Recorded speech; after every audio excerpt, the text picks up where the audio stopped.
The beast tells you to get your ass up and keep going. Quit crying. Quit feeling sorry for yourself. Quit being a little bitch.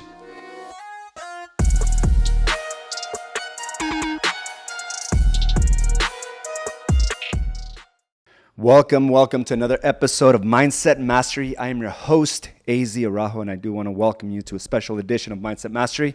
And thank you for joining me. I know you all have something to do. You guys are all busy, so I do want to make sure that I deliver the value that I'm intending to, okay? And I had a lot to think about over the weekend. It was a 3-day weekend, and it got me thinking about feeding the beast rather than the demon. And I'm going to go ahead and explain that. But before I do, I wanted to read a little post that I put up over the weekend. And it really just made me very grateful for the journey that I've embarked on, for the courage that I had to continue to move forward when it seemed like there wasn't much in the horizon, right? And I think a lot of us feel that way sometimes, right? When things, we work so hard, we want it so bad that, it doesn't even seem like anything's going to change. The horizon is still dark. It is still gloomy. There is no light there. But having the courage to continue to move forward and putting that pressure on yourself to continue that pathway is what ultimately separates you from others. It makes you elite in the game of life. And I want to go ahead and read this, and it says, "The pressure and stress I used to feel were due to the shortcomings of my effort. My business and marriage were constantly on the line. I was always on edge. I am grateful for the pressures and stress I feel today. These feelings are no longer due to my lack of effort or deficiencies. Rather, they are caused by the level and magnitude to which I am able to operate and push my thresholds." You see, before I was constantly feeding this thing called the demon, right? And Carla, if you go through her Do the Work 30-day program, she always talks about feeding the beast and not the demon. The demon is very deceitful. The demon is the type of thing or feeling that makes you feel complacent and mediocre. Demon is a thing that makes you feel jealous, and you're constantly given into the temptations. A demon makes you feel bitter. It makes you feel envious and resentful towards those that are doing very well. A demon tells you over and over that life is not fair. A demon, it tells you that there is no use. You've tried everything. It gives you an out. A demon is very deceitful and resentful. It is a liar. It constantly lies to you. That you're showing up, but things will never go your way. It tells you you've done enough. It tells you you deserve it. So it makes you feel jealous and malicious. It also makes you feel very ignorant, right? It makes you look very ignorant to others. See, you see, this demon is constantly this beast, or this thing that we have to fight. This thing that constantly just tries to pull us back, regardless of where we're at in life. When we do good, this same demon tells you you've done enough. The beast, on the other hand, tells you haven't done enough. The beast tells you got more within you, that you're more powerful than what you're doing right now, more powerful than how you're showing up. It tells you that there's still things to do to make you feel more confident, more certain in life. It tells you, and it makes it an obligation to take care of yourself, to be self-aware, to constantly push the envelope. It also reminds you that if you don't have what you want, it is your job to go get it. You have full responsibility. You cannot blame others. It forces you to train your body and your mind. It forces you to go out and learn more. This beast is what we all need to be successful in life, but the demon goes in there. Kind of like the good cop, bad cop. The demon is more, it coddles you. It tells you you've done enough. In fact, the demon makes you feel really, really good, like really, just like you can go and feel all warm and fuzzy, because the beast just doesn't have that type of care. The beast wants you to do more. And that's why so many people fall into the demon side of things, because it's almost comfortable. It allows you to take a step back. It allows you to be mediocre. It tells you, yes, life is not fair. But what we don't understand is very destructive. And the demon always appears when things are going really good. It is one of these things that comes in very friendly. One of these things that tries to tell you, hey, you've done enough, pats you on the back. And as they're patting you on the back, what you don't see, they're pulling you back. It could show itself with old vices. It could show and transform itself to friends and family. These demons are all around us. And if we don't identify them, we will get sucked into that vortex of mediocrity, that vortex of temptation, that you deserve it, that it's okay. You work really hard. It's okay to do the things you used to do, the things that were destructive, but now you have control of it. You haven't drank in 30 days, but it's okay now. You went 30 days. Go ahead. Go ahead and have just one drink. You've achieved great things, so go ahead. It comes in very friendly, right? And then the demon really transforms around your friends. Be like, hey, I know you're on this good diet, but just one won't hurt. Come on, eat with us. We always did this. The demon's very deceitful. It's very friendly. The beast it's almost opposite, because the beast, it won't put up with that kind of stuff. It's hard. The beast is non-forgiving. The beast tells you to get your ass up and keep going. Quit crying. Quit feeling sorry for yourself. Quit being a little bitch. It's very hard. So we sometimes see that as a negative, because it is very cold the way the beast comes at us. And there's people around you that seem cold to you, that are non-forgiving, but they want the best for you. They see greater in you. I used to think Carla was always trying to tell me of, just really not being acceptable of my behaviors. And she wasn't. She was being a beast. She seemed cold because she wasn't going to give in to a weak man. And sometimes we misinterpret this in people. We start giving more love and attention to those that weaken us versus the ones that call to the greater part of us. And we have to be able to identify these things. We have to be able to look and say, no, they're not out here to hurt me. They're telling me the truth. This is unacceptable behavior. But yet, we try to demonize them because we have it all misconstrued in our minds. We have it all screwed up in our minds. But when you become self-aware, you're able to distinguish the two, and they're very different. The beast and the demon are two very different beasts, very different, just, how can I put this? Two very different, what am I trying to say here? Not beasts, not demons, but just two very different things, right? For lack of better words here, but we have to be able to identify those things. And I think we've maybe put a wedge between those that used to call the greater good to us because we thought that they were unforgiving, that they were, mean, when in fact they were calling the greater person in you.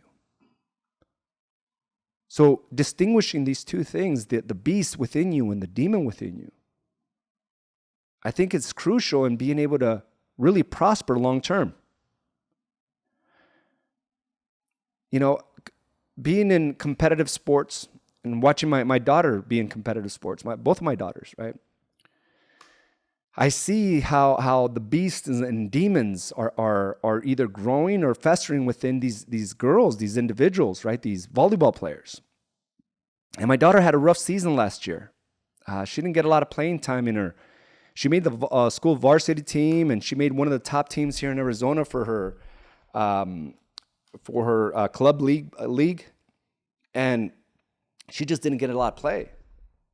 And when girls typically don't get a lot of play, they fall into this trap of it's not fair. The coach just doesn't like me, right? They get a lot of these, and I see a lot of parents buying into this. Of how come I'm not playing and this other girl's playing? I'm better than that one, and I should be out there, right? To a point where the parents start feeding this thought process that they deserve to be on the court. What we don't see is what happens behind the court, right? How much effort they put into it. And the coach notices all that. And I always put my greatest faith in these coaches. They're out there for a reason. They know the game better than I do. And they're able to see things, right? Because they're in these practices 3 hours a night, 5 nights a week. So they're able to see things that maybe the parents are not. But yet, as opposed to the parents calling out the beast within these girls, they feed into the demon. Yes, you deserve to be out there. And when you feed into this demon, then there's a sense of resentment and jealousy towards others. And as opposed to the parent like shattering those stories by telling them you have to step up, they go and talk to the coach and say, my poor daughter, you're victimizing and villainizing my daughter. And I see this all the time. And the parents are upset on the stands, and the kids, they've given up on the sidelines. But I know better. As a parent, I know better. Last year was hard. And I could tell you, it's very hard on a kid. You know, to have your parents and your family going out to games and you don't even have a few minutes on the court. It's got to weigh heavy on them. But I never went to Abigail and I told her, hey, it's unfair. You should be on the court. And sometimes she would come crying after practice. And she would come up with this excuse, I don't know why I'm playing. I said, how did you do on practice? Did you get everything up? Did you make 0 mistakes? She said, no, there's some things that I can still work on. I said, then you have no right to complain or just simply compare yourself to others that they made the same mistakes. You just have to get better. Work on those things. Come in with 0 errors. Come in with full effort. Then maybe I will listen. See, I didn't give her the compassion right away.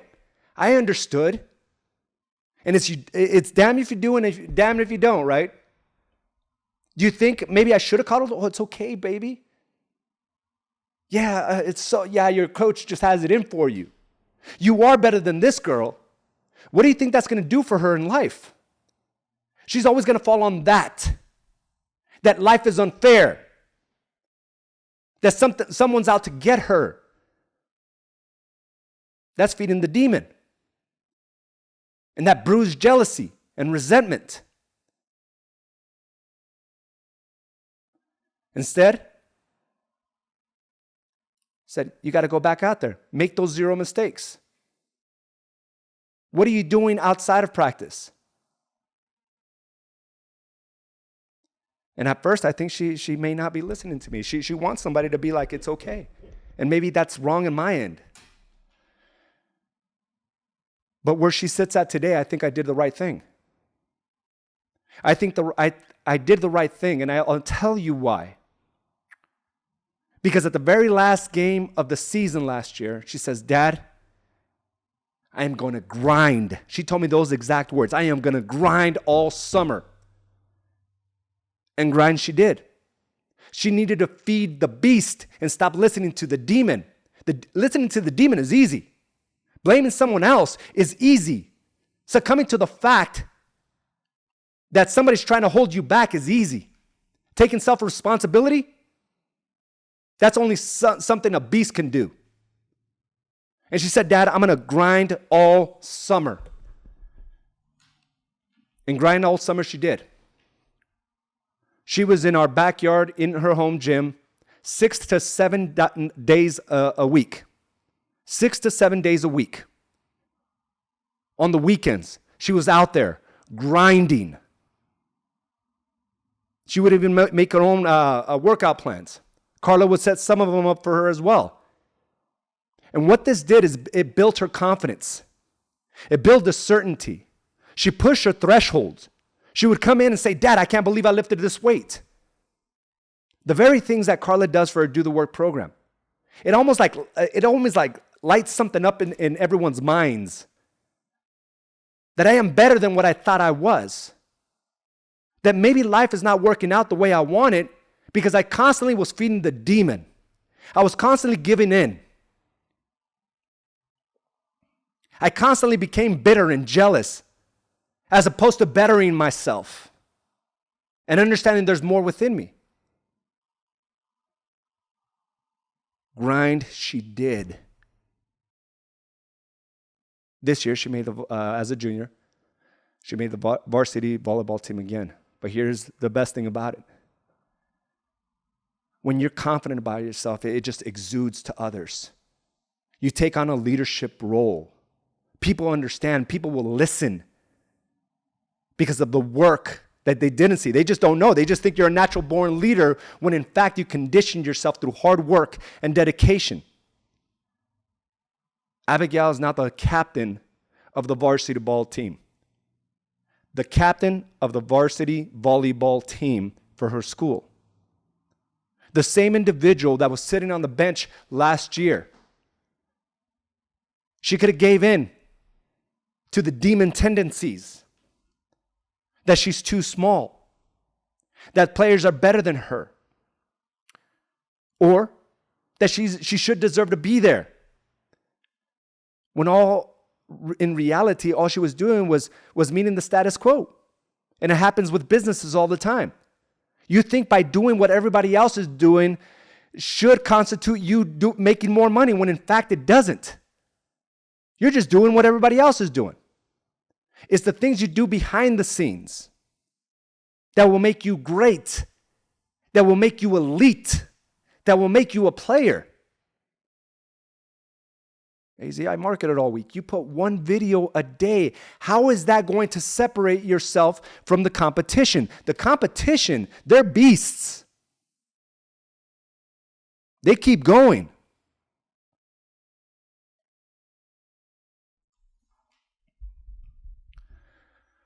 And she did.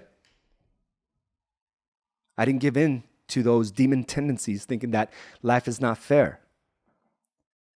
I didn't tell her it was okay to brew the feelings of resentment and jealousy. I told her, you got to get better. You want playing time? Remember how this feels. When you don't want to go above and beyond, remember how it feels to be on the sideline, watching others do the very thing you want to do. It was harsh. It's kind of cold.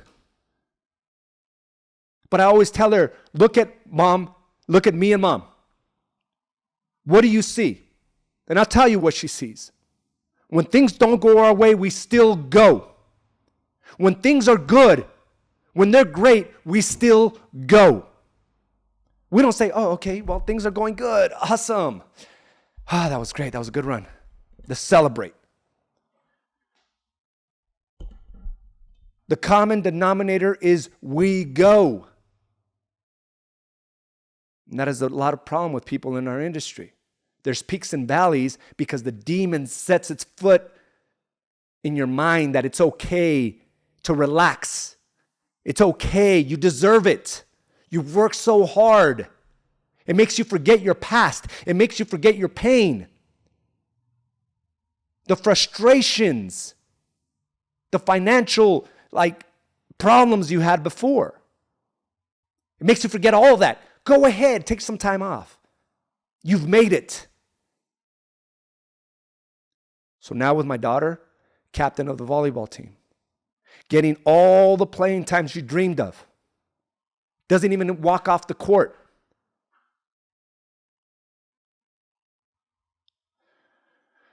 Now the conversation's a little different. Is it a celebration? Oh, nice job. Yes. Is there some of that? Absolutely. I'm proud of her. And I tell her how proud I am of her. But I also let her know the work is not done. Carla and I had a conversation with her this weekend. Because she's 16, she has her own car. She does good at school, she does good in sports, so we give her a little bit more freedoms. But we also make her think. Abigail, you're going out with your friends Friday and Saturday. She gets home at 10 o'clock. It's not too late. But you're going out with your friends. You're gone all day. You're going out to coffee and going bowling and all these. This is great. But you're celebrating prematurely. Just because you're there now doesn't mean that you're always going to be there. I think you're forgetting something. You forgot what it took to get you here. Think about your own journey. Some of you are forgetting what got you here to begin with. And you're celebrating prematurely. Like things are always going to be this way when in fact the competition is always evolving. Your competition is getting better. And the people you think is not your competition will be. Because we fall under this false pretense that things are always going to be this way.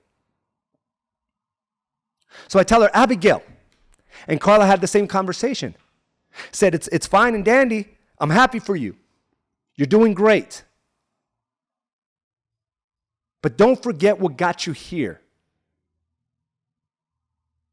At first, she's a little like, well, probably has the feeling that we're never happy, that we're never content.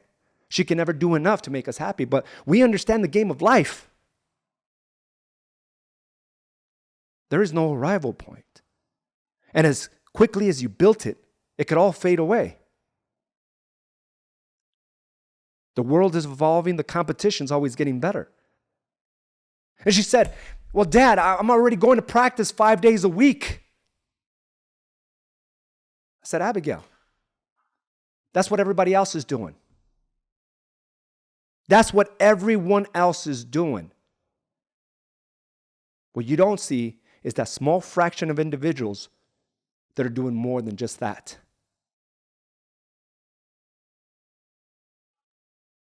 She went with her friends, bold. I could tell she was a little bothered by the conversation.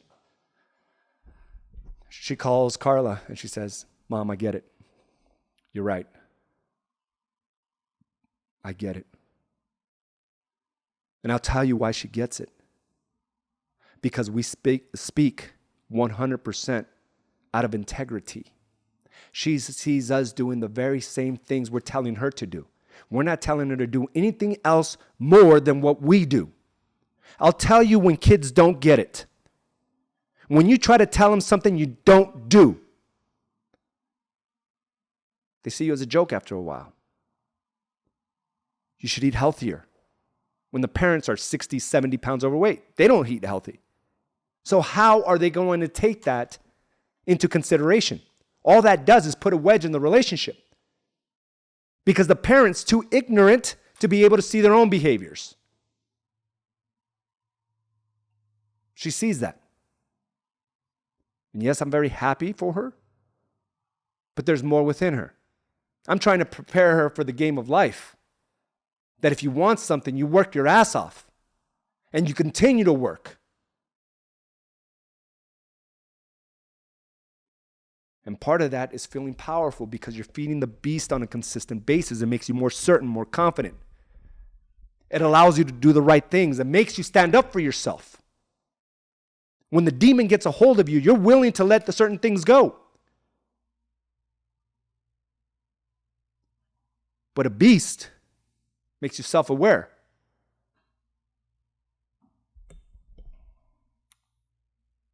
We have to look at these things. What are we feeding most?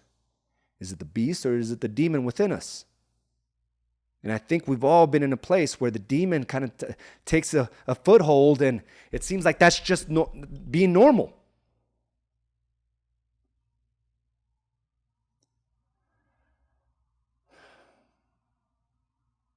And it festers within, and we look at others, and we feel like life is unfair, that it's never going to happen for us. We start blaming our parents, our environments. Start blaming others, our clients. When in fact we haven't done enough to feed the beast. Because the beast will tell you it's all on you 100%. And when you keep feeding that, you know exactly when you're out of integrity. At the moment you get complacent, you feel a little uncomfortable. You're like, oh shit, whew, I know this is not right. It's your conscience speaking at you. But when the demon has a hold of you, you just keep sliding down. Slippery slope. You overindulge, overdrink, oversleep. You become distant within your family. And then you start giving advice to others that you don't even do. It leads you to believe those things, that you're doing them when you're really not. So I think we've all had the beast within us, but sometimes it's just like a shell of what it should be. And doing things like that every single day first and foremost is self-care. You can't feed a beast. It can't go out for battle. It can't withstand all this mediocrity around us, all these temptations. It can't if you're not constantly feeding it, if you're not constantly taking care of it. And you take care, the self-care means you care for your mind. You care for your body. You do the right things for that there. That's where you start. That's where you begin. But she's starting to see that at a young age. And again, is it the right way to parent? I don't know. I'm just going based on what I see. And so far, it's working out. She has a big heart. She helps others. And she leads. And at the end of the day, if we lead, I think that's what we were meant to do on this earth. In this life, is to lead. But you can't lead if you're riddled with anxiety because you're too afraid.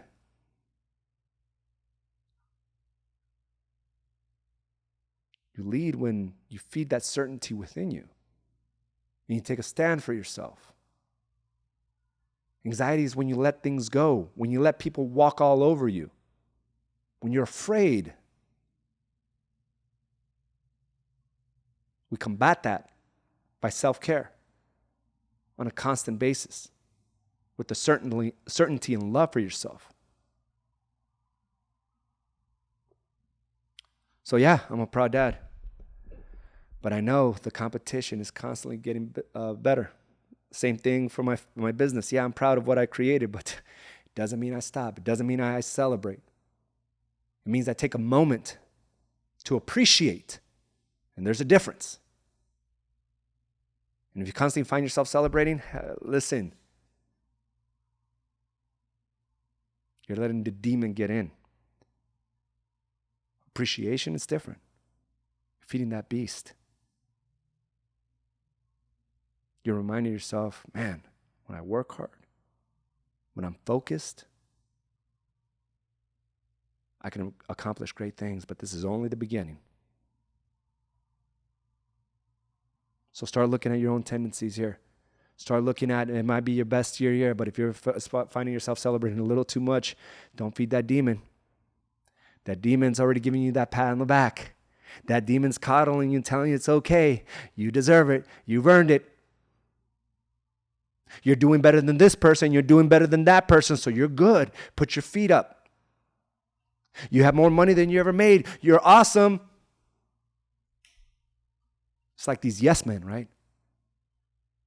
That is a downfall of many athletes. That is a downfall of many entertainers. They have all these yes men around them. You're the best. We let our ego kind of fall into that. You deserve it. One won't hurt. Go ahead, take a bite. No one will ever know. So let's take that moment to appreciate. Let's continue to grind and put that proclamation. Dad, I'm going to grind all summer, and grind she did. And she's reaping the benefits. But now it's another conversation I have with her. It's not the same conversation I had last year, and that's what I love about being a parent.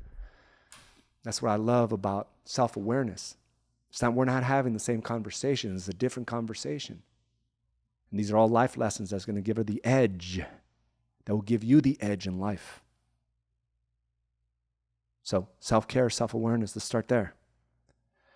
So guys, I want to thank you for joining me for this episode of Mindset Mastery. I'm going to go ahead and read a couple comments, say hi to a few people. Felipe, Celia, Susan, Nick, Claudia, Rudy, Carlos. Thank you, Nick, Vivian, Edgar, Caroline. Thank you all for joining me. Bonnie, Juan, Carmela. Thank you again. I know you're all busy, and I really do appreciate your time. I got Jason Smith here. You can't stop too long to pat yourself on the back, right? That's celebration. Appreciation is one thing, right? Celebration is another. The good point, Jason. Yes, you celebrate, but you have to make that celebration a short increment in your journey. You need to find a way to improve on how you just succeeded or duplicate that and add to it. Consistency is key. Great, you were number 2 or 3 in your company a few months ago. Why aren't you doing that every month? Yeah, and I think we all have, and I've seen that. Individuals get in the top 10 and they disappear for 2 or 3 months and they get back in the top 10 again. And it's like, allow yourself to be there all the time, because it is hard work hard and then celebrate. Work hard and celebrate. A player is just always there. They know that this is their standard. They know what this is about. They appreciate themselves for the hard work, for the results that they're getting, but they get on the grind. They don't stop. That is the only difference. And you can always tell that 7 or 8 individuals are always in the top 10 because they just keep going. It's just part of what they do. And you can tell others that just spend a little bit more time celebrating or thinking they deserve this time off. Look at all that money in the bank that I just put in, that I just injected into our accounts. It's okay. Let me start looking for vacations. Let me start looking for some time off. I get it. It feels good to work hard and get your accomplishment. But what would it feel like to always just be there? And that is the point I was trying to make to Abigail. It's great. I love the fact that you're the captain of the varsity volleyball team. Congratulations, baby girl. You worked your ass off for it. Congratulations. But what now? What are you going to do next? I just can't sit back and say, you deserve it. You earned it. But you got to continue to earn it to be out there. Because come club volleyball team, it doesn't matter what you did here with the school varsity team. You're going to have to start from the very beginning. So she gets it now. But I could have easily said, oh, you baby, awesome. Now you're getting what you wanted. No. Just like the same way, I wasn't going to tell her that, yeah, you're better than that girl. Life is unfair, Abigail. Your coach has it in for you. Let me go talk to your coach. I can't tell you how many times I see parents going out and talking to the coach. Why don't you just talk to your daughter? Why don't you talk to yourself to become a better leader? Because life is not that way. Feeding the demon is easy, but I regret it later. Feeding the beast is hard. Feeding the beast is so hard, Edgar, right? It is so difficult. Getting up at 4:30 in the morning to feed the beast is so hard. The demon is easy. Sleep in. You'll be refreshed. You've already worked. You already did, you've worked hard all year. 200 plus days of pure working out. You deserve this time off.